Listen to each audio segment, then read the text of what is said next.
All right, let's do Ikkyo from Katata Dori.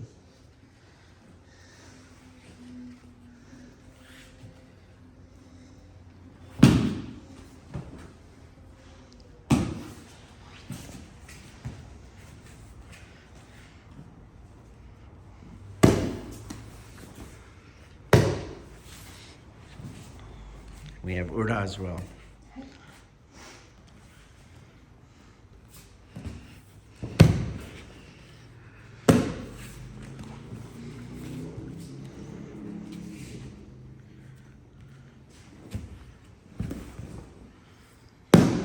And we'll switch roles.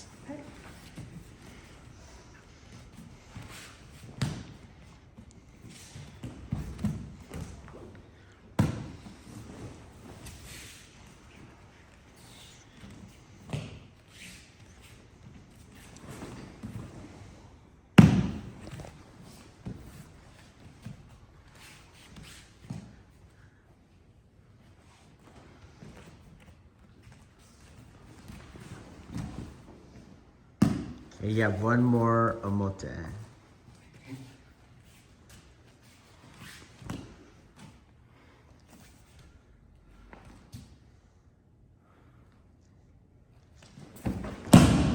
Do Ikkyo though. Okay.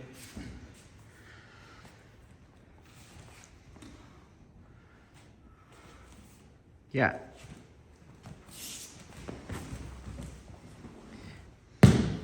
Okay. All right. Okay. So the problem is that, or we think the problem is that there's mistakes being made, and Uke has an opportunity to fix the person. Okay. And the second mistake is that the best way of fixing the nage is to resist the nage's technique, okay? To expose its openings, so to speak, okay?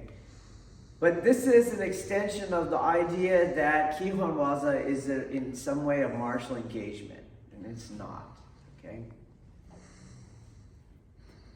But pedagogically, the logic is unsound.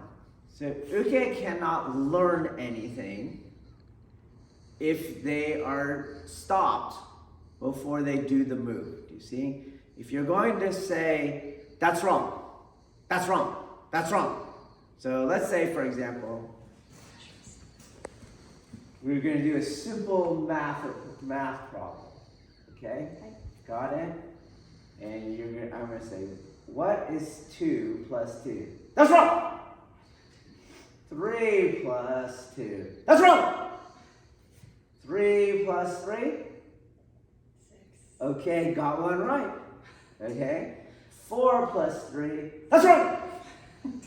They're never going to get good at math. You see, I'm never letting them get it. Okay? To learn something, you have to do something. Okay? So you're not helping them by shutting them down, by making them martially potent. This is not the place for that. Okay?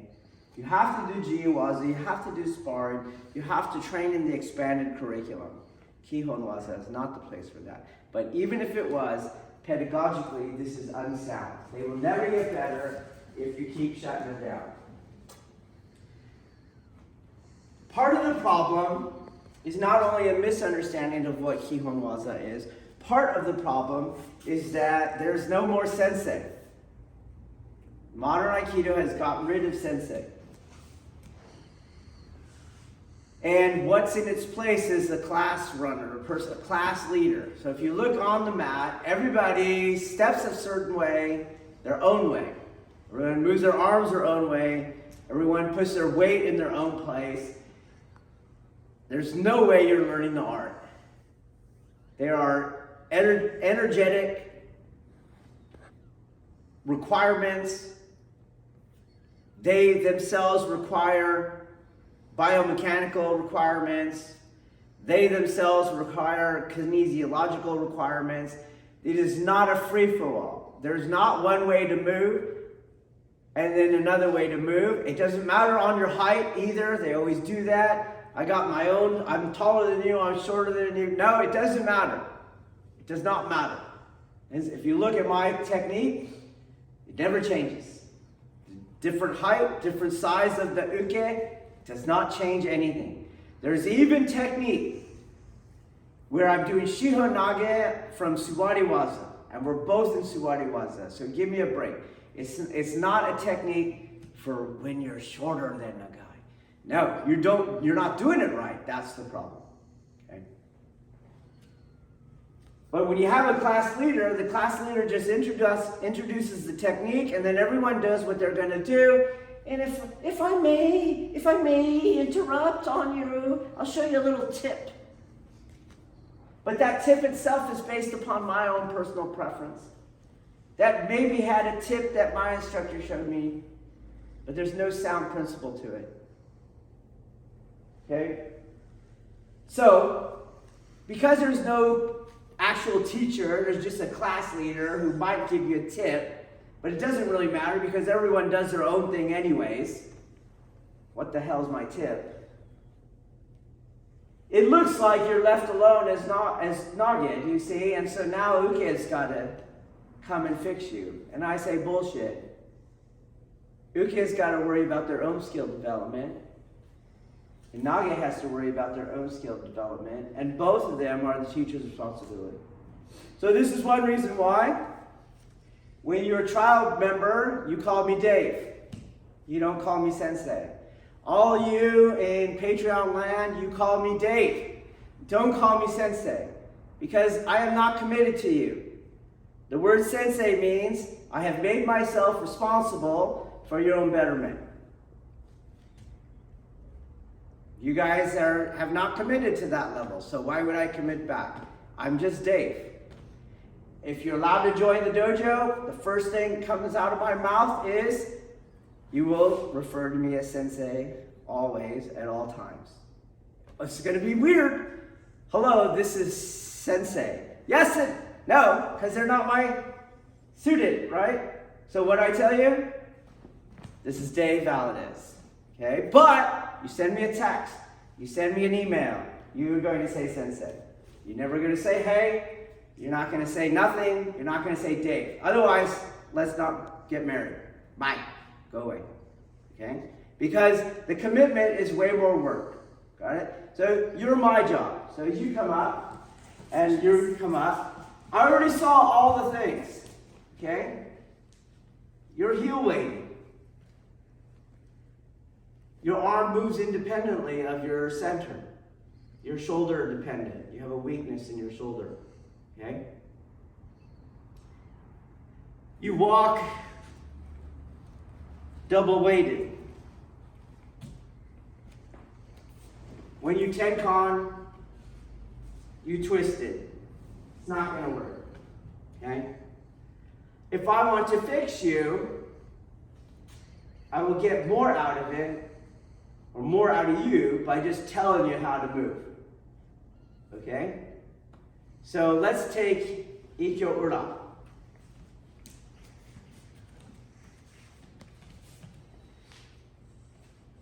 There it is right there.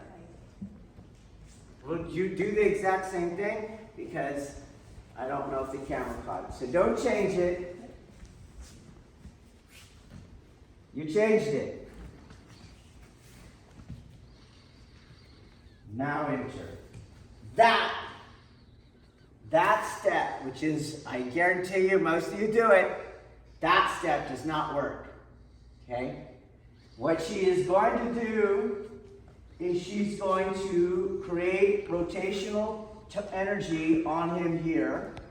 Do you understand? Okay.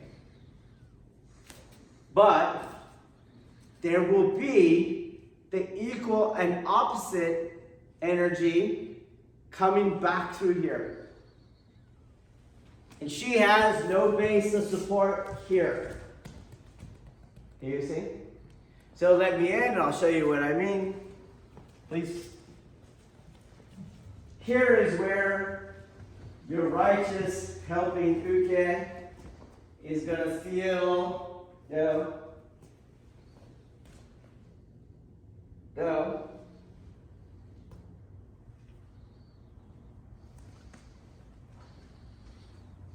Never going to work. But she didn't learn anything. Okay? So, what you have to do is get yourself there. Enter. Single pivot on that one foot, on this foot. Boom. Here. Boom. Boom. Single pivot. Boom.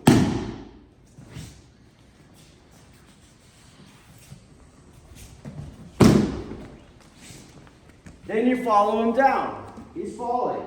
Stay up with him. So we would do a drill. The teacher would do a drill. We're just going to enter, single pivot. Enter, single pivot. Enter, single pivot. Enter, single pivot. And now I'm working on her. Do you got it? Or we would do a micro drill of the technique. We'd pull out that one part. Go ahead and get there.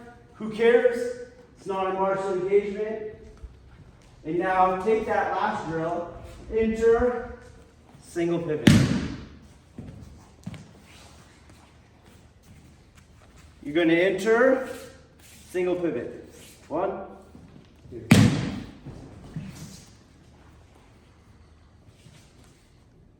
Get there. Boom. Single pivot. And then we'd get better. Okay, do the whole technique from there. Boom. Hop. Or maybe just do the whole cue part. Enter, single pivot. Throw them down. Another micro drill. Boom. 1, 2, throw them down. When you can do that, follow them down. Single pivot, throw them down, follow them down. You guys see that? This is how you make someone better. Shutting them down. We'll never, ever go. It's never going to help her discover what she's supposed to do. Okay? It won't. So let's do the drills. Okay, doing drill 1. Keep going.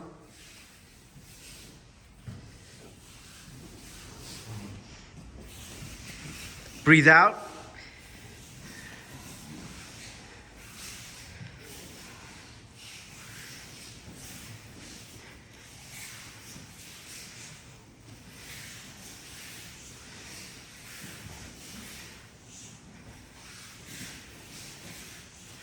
Your feet will come together. Your feet come together. Enter, feet together. Enter, turn, feet together.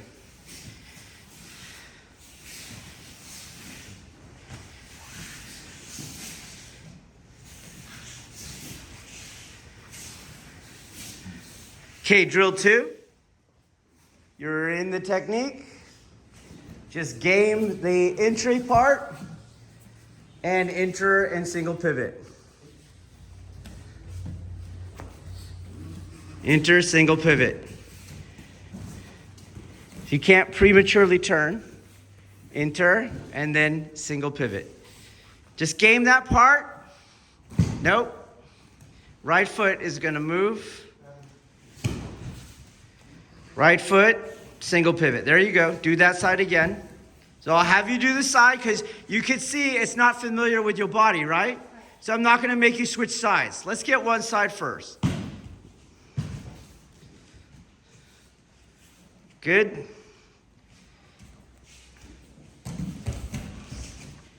I don't care what you do with the handwork. Do you understand?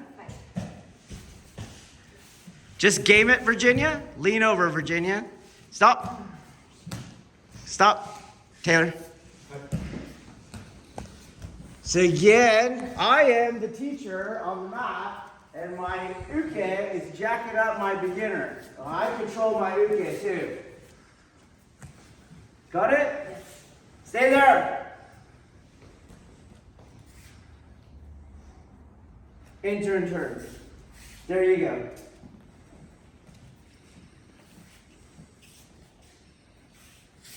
Enter and turn. Okay, continue.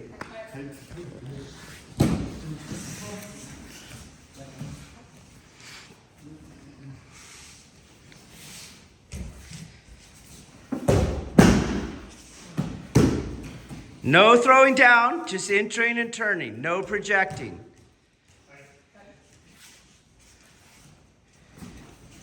You're going to enter and turn on that entering foot. Enter, left foot, turn on it.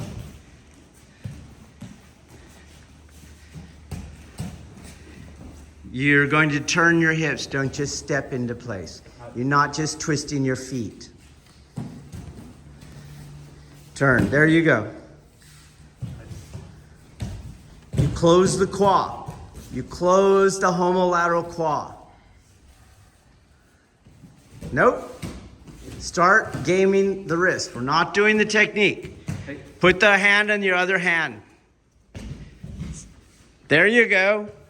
And now enter, single pivot. Nope. Try it again. Turn. There you go. You can hold the elbow. Other side. Hold the elbow, Margaret.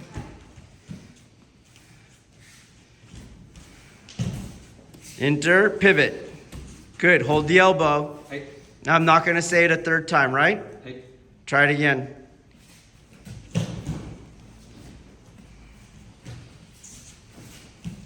Hold the elbow.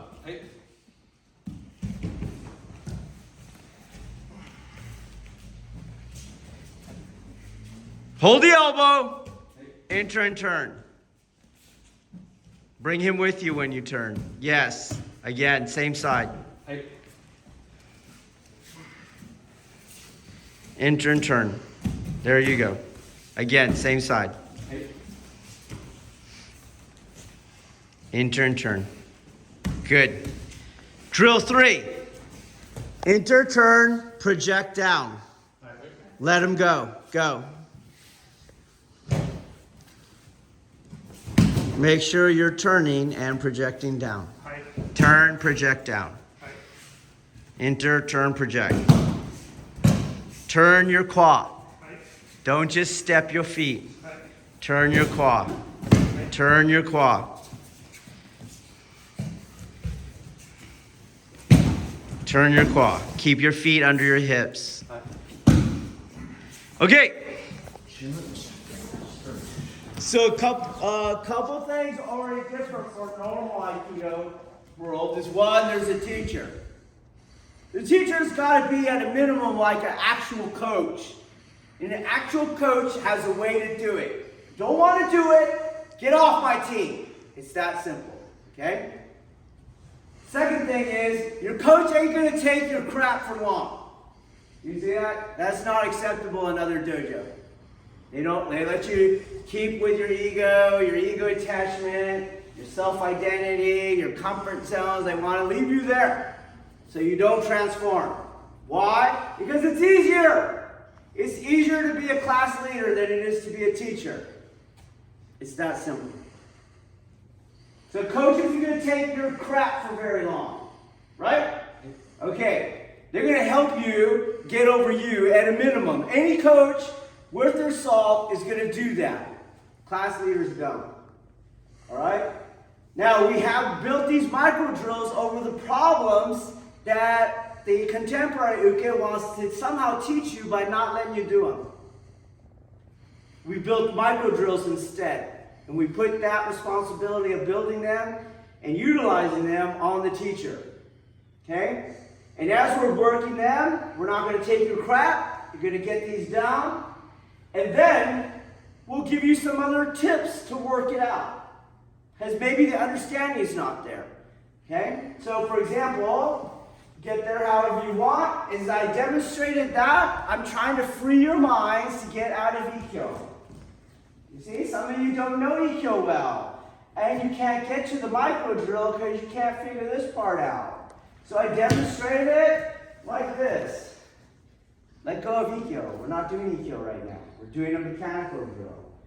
And I want to now fine-tune an aspect of it. And I'm not going to enter and step. It's not a matter of moving my feet. It's a matter of my quad moving. Do you see? So when I enter and I single pivot, this quad is going to close. And this is me fine-tuning your micro drill. So I single pivot and that quad closes. It is not that I step and then close my quad. It happens on the rotation. I'm moving in, rotate, boom, is when I close the quad. But I have the intention of closing this seam. Boom, boom. Okay, let's try it again. Go. Now we do the fourth drill, where I do everything I've done up to now, but as they start to descend, I stay up with them. Okay, go. Fourth micro drill.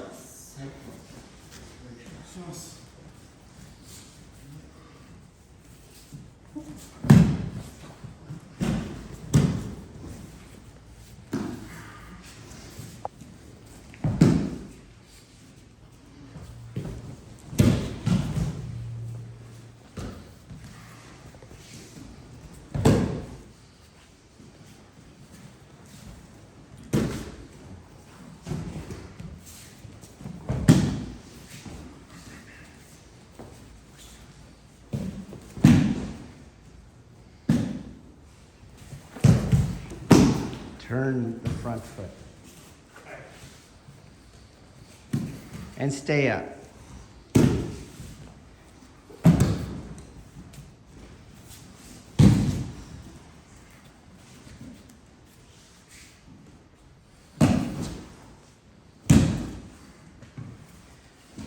So now as I'm watching the deshi, and I watch you, go again, do that same side. I will be looking for what rationale was in the person's mind that set up the body movement. Keep going. And I draw my attention to a particular thing. The elbow comes down at the end. The shoulder comes down at the end. Okay? Stop. What this is about is a very common misunderstanding, and that is that you use your weight to get them down. We're not going to use our weight. I'm not using my weight to get him down. I'm not trying to overpower him.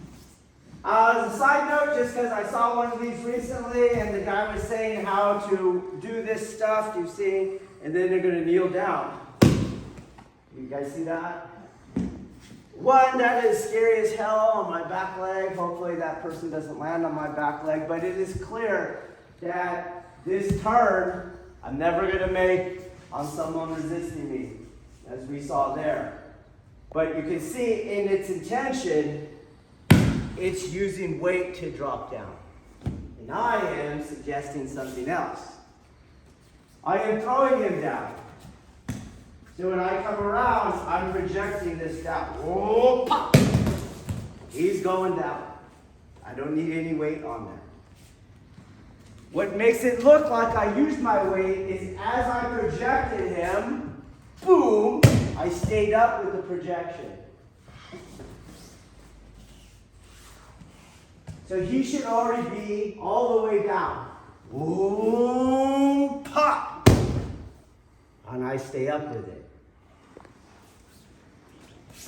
He should not be part way down. Then I use my weight. Nor should he be shoulder out. And then I use my weight. This is what you're doing. Instead, I project down, I stay up with it. You get it? I'm not using my weight. To use my weight, I'd have to weigh enough that I could actually force him down. Well, some people yes, bigger, heavier people no. Okay? So let's clean that up. I'm addressing the mindset of the deshi as it is embodied in their deviation from the correct form. Okay, here we go.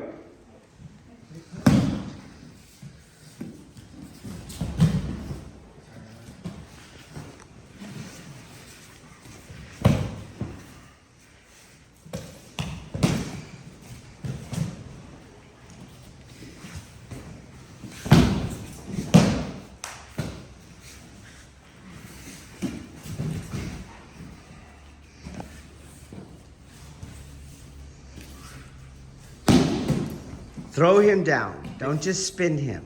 Hey. Throw him down. When you rotate, throw him down. Hey.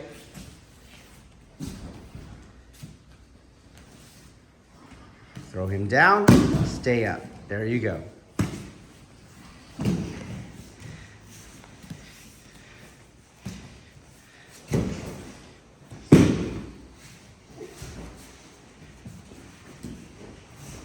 Better.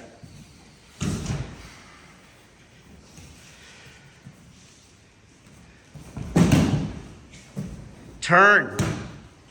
Don't start slurring the moves. Give each move diction. Complete each cycle of action. Turn, throw, follow. Turn, throw, follow. Turn, throw, turn fully, throw fully, follow. Turn, throw, follow. There you go. All right.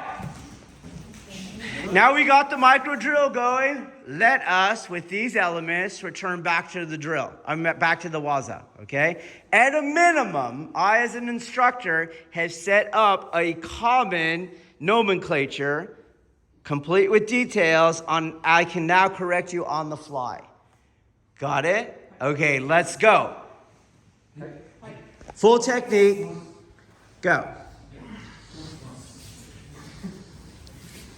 Nope, don't start like that anymore, Taylor. Throw, follow. No weight on the descent.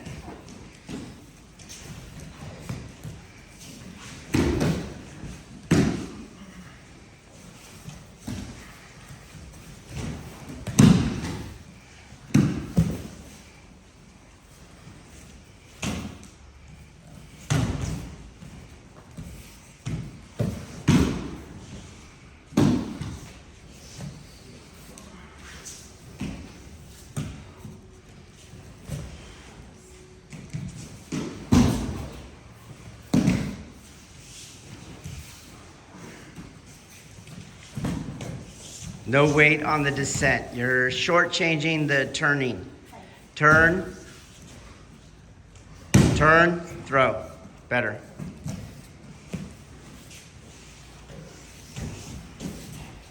Get your other hand in the fight. Start over. No bad reps. Other hand in the fight. Enter, turn. Good. Sit on your heels. Drop your weight.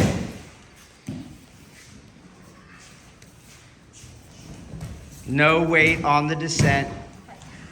You have to turn more and project more. Better. You don't need to fall to stay up. If you start on time, you don't need to race to catch up. Boom, better. There you go. All right, and now I would have the deshi continue that over and over and over until it becomes actually familiar to their body. Until that way is more what their body recognizes as opposed to all those other ways you did. So my expectation at this point is if we were to increase the stress, so for example, all right, you guys can come in with anything and I want to see Ikkyo Ura.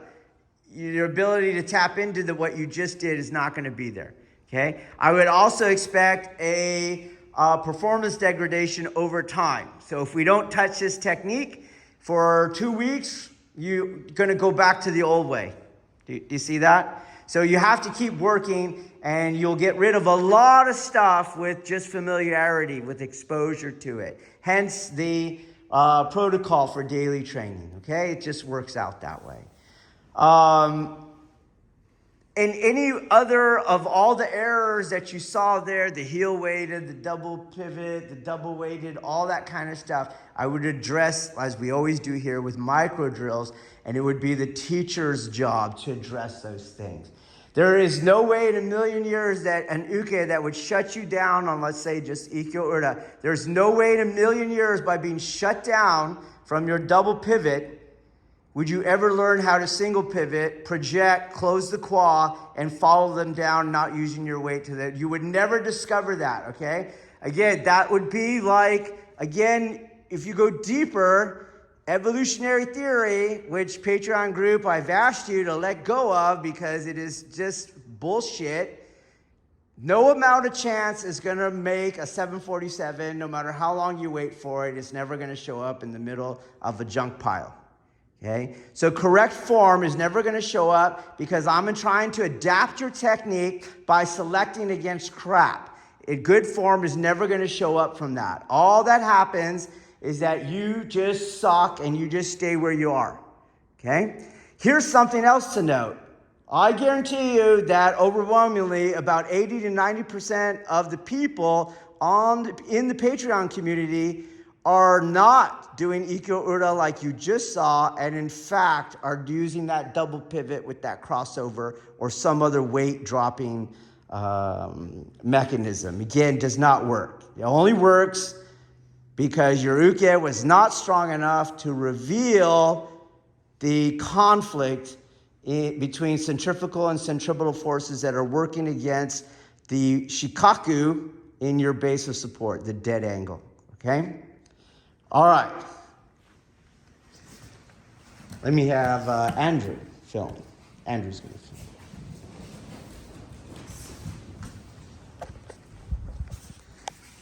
film. Okay, so all that fixing of the uke is the teacher's job. And this is not only the best way of them learning, but at the very beginning, even at this physical component level of training, which is just what it is, there's no point going into the energetic component if we can't get the physical component first, okay? And definitely, there's no spiritual training here. We're not there yet, okay? But it is the teacher's job to address that. But it is the best way of addressing it, okay? All right. I'm uke, I'm not the teacher. What should I do? Got that question? What should I do?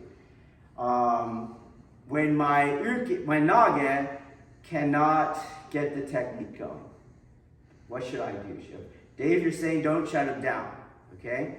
I would say that you can do one of two things, and from there it depends on your skill. Even these one of two things, it depends on your skill.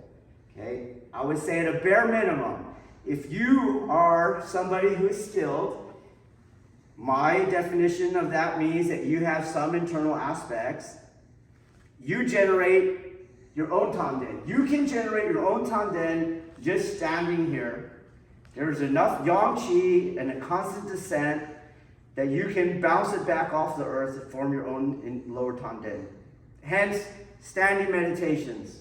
Hence, zazen. There's no uke pushing on you to generate that yang aspect. You guys understand that, okay? So I don't need the nage to push back on me to generate my own tanden. It's a simple fact. You guys understand that? If I can generate it by myself in a standing meditation, I don't need her to generate it for me. I have generated it here, and I have connected to hers. Do you see? Okay? So I do that. Got it? Now, she's going to move. Let's stick with the ura. Okay? She's going to move, and you can see here, as she goes, she does not have my center. She's in my wrist. Okay? Do the same exact thing again. She's in my wrist, and you can see it right there. You see that? If you go back, and one of the errors that I said is that you move with your arm only. Do you see that? So we're going to Or do it again, look at my wrist, okay? Now, look at her arm, and you see that her arm moves, and only her arm is moving. They say, though there's no weight shifting, there's no weight shifting. You see, look at my body. The arm has not moved in the shoulder socket. It's not doing that. My body's moving, and I move that body, My arm does not go this way. Does not go like this. Watch your arm again. Do you see? Okay, so she's not going to ever move my center. But I can put my center, just like I can put my center in this move, I can put my center in any moves. So I move my body, and I still have her center. Do you guys see that? I don't stay here. I know the pattern. I keep my center. Go back. I engage. I find my center. I find her center. And I move into my center, which I now in her center. Okay? You feel that way? Okay. She's going to go on. I keep now. Stay there. She's in this hand. A little bit earlier. Take the elbow hand off. I'm in that center still on that hand. Watch. Center. Center. She goes to that hand. Center. You see? Center now in the two hands. You feel that? So I'm doing this. Boom. Boom. 1, 2. Both hands. She goes. Keep my center.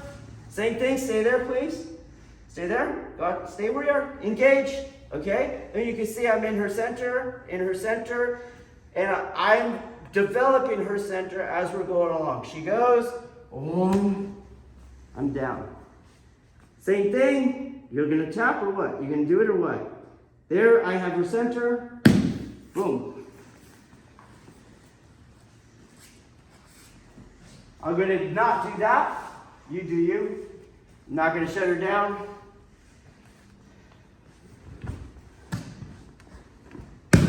Let's do 8 in a row, really quickly. 1. Come on, let's go. 2. 3.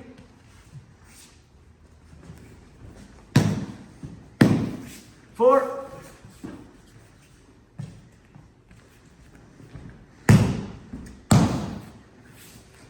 5.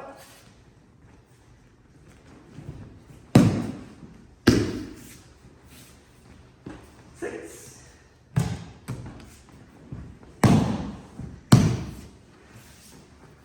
7.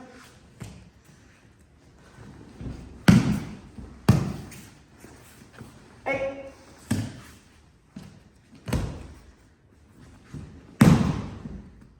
That's the UK who's not resisting, but also not center engaging. 8.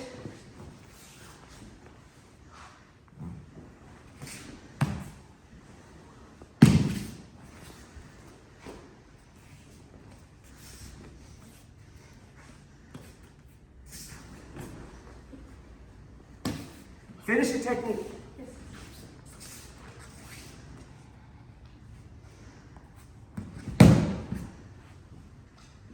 Down. 3.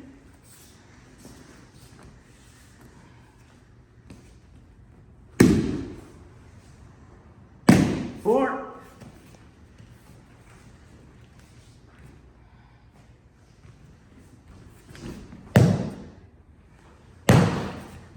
5.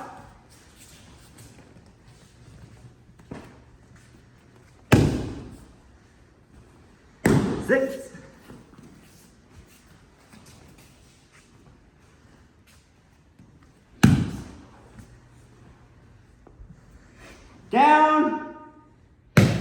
7.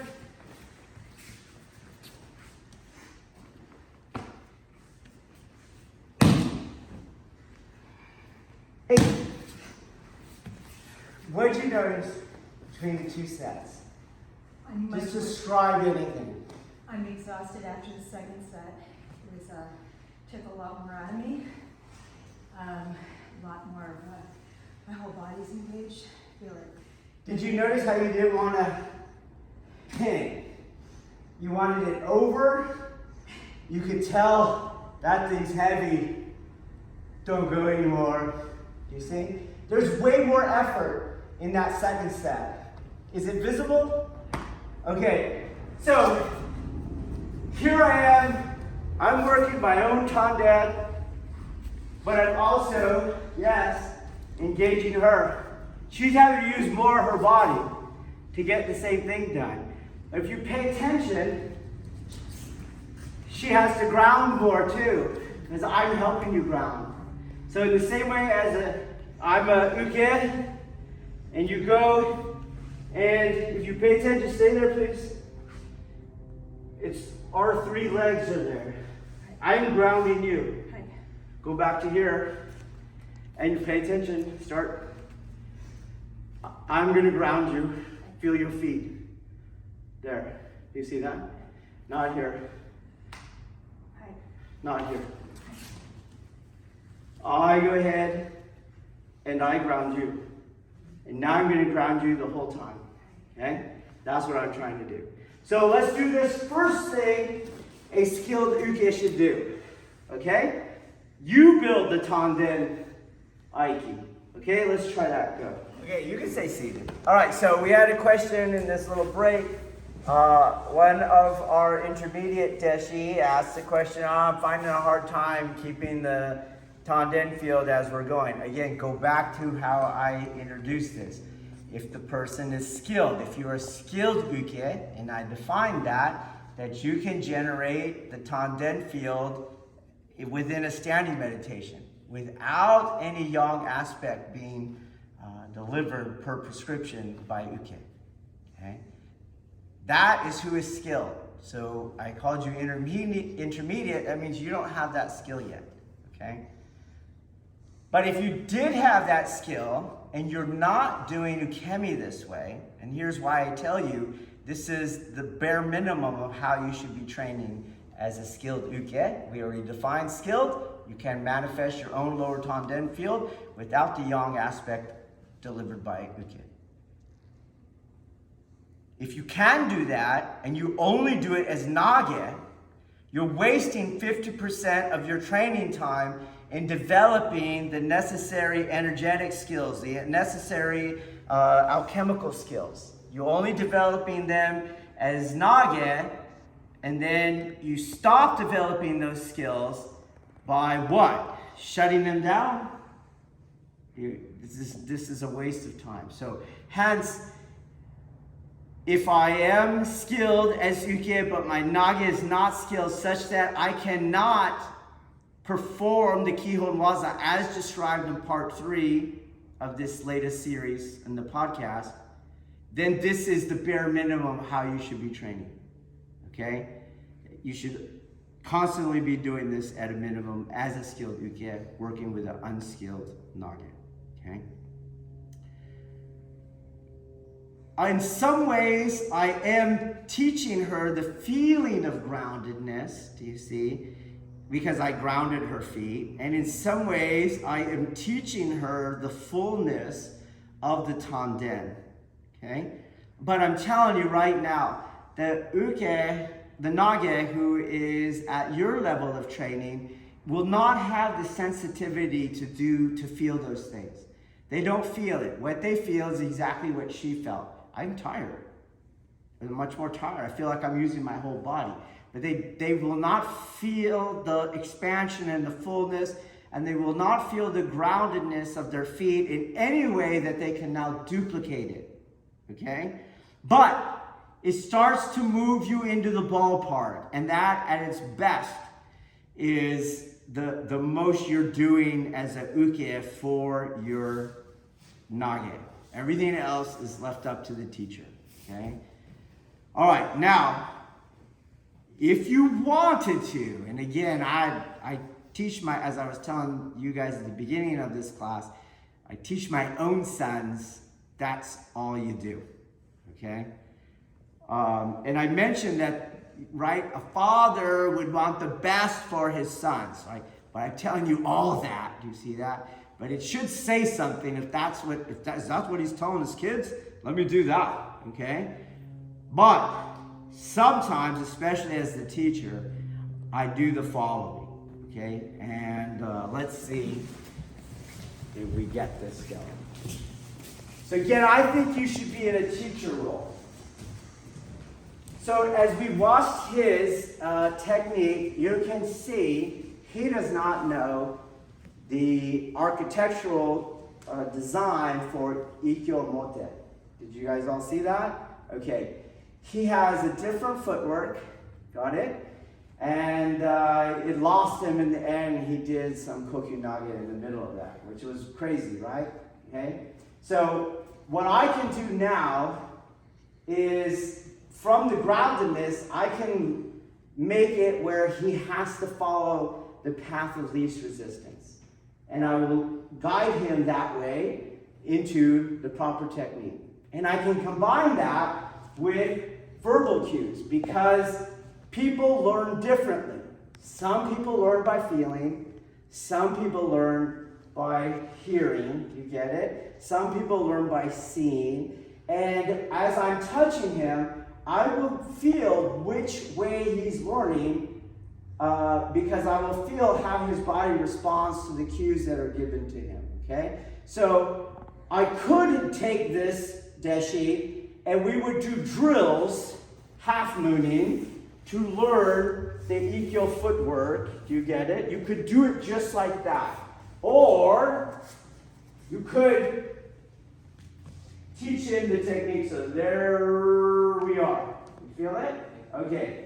Everything's going to be the same, but he's going to go. And you see his foot project out. I project his foot out because put that foot back where you were, and his mind's wrong.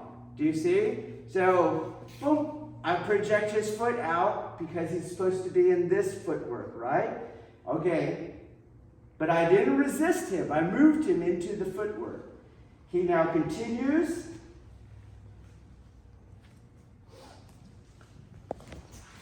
We're going to do a mote.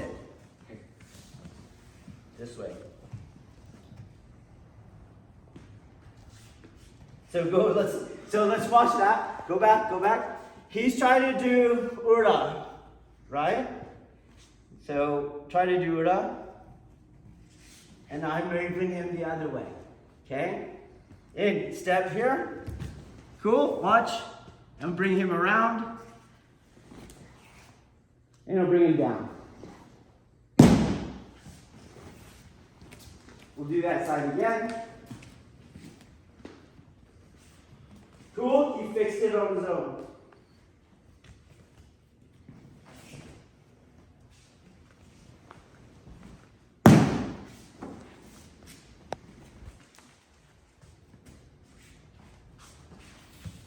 Cool? Okay, look how he's going over here. Wrong place. Go back. Back. Put this foot in the back. Watch what I'm going to do with my body. I'm going to give more of an opening. Do you see? Go back. I go like this. It inspires him to go around me. Go back. I'll give the opening and pull him into the movement.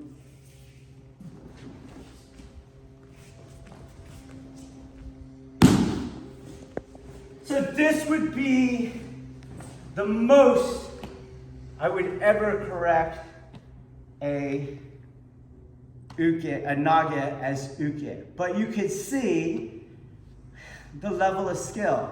I want that foot to move. Boom, that foot moves. Do you see that? I don't want him to step that way. So his pull, I redirect it back into a mote. It's not that I'm resisting. Do you get that? He was trying to step back. I just brought it back around. Do you see that? The reason I would say the most, obviously I'm correcting him. And the reason I put it in the ballpark for the extremely highly skilled is because it's a kind of Jiu-jitsu. Do you see it? You don't know what they're going to do, but you know where you want him to go. So he wanted that my, I want you back a little. He wants to go around, I want you to come around the front side of me. Do you see that? So it's a kind of Jiu-jitsu. Why am I saying maybe that? Because it's not Kihon Waza. Do you see that? You have to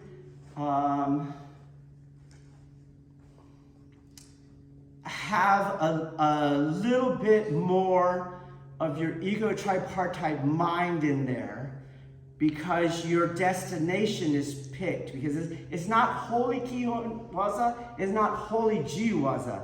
Do you understand that? And so it would be like Zazen, the state of Zazen, where your ego tripartite mind is going on and off. Do you see that? And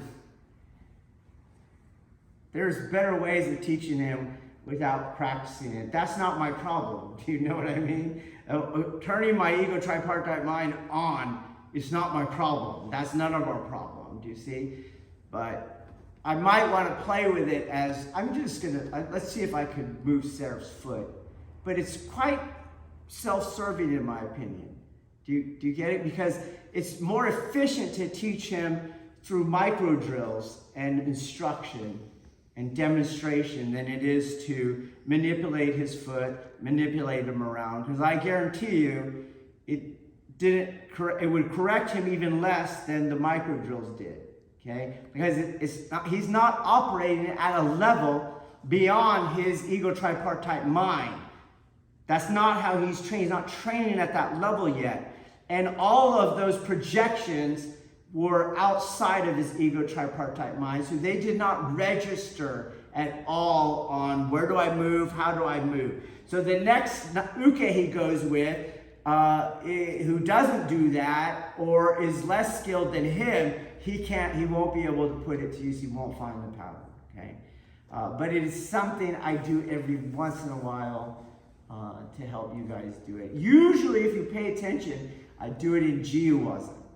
So we're doing Jiu-waza and you're not finding anything, do you see? And then I'll move you like that into the technique. I can feel you wanting, so I move you in there to find that. So go back and watch our Jiu-waza videos where I'm not just demonstrating it, but I'm actually training in it. And you'll see me moving you to where I know you want to go, but you can't figure out how to get there.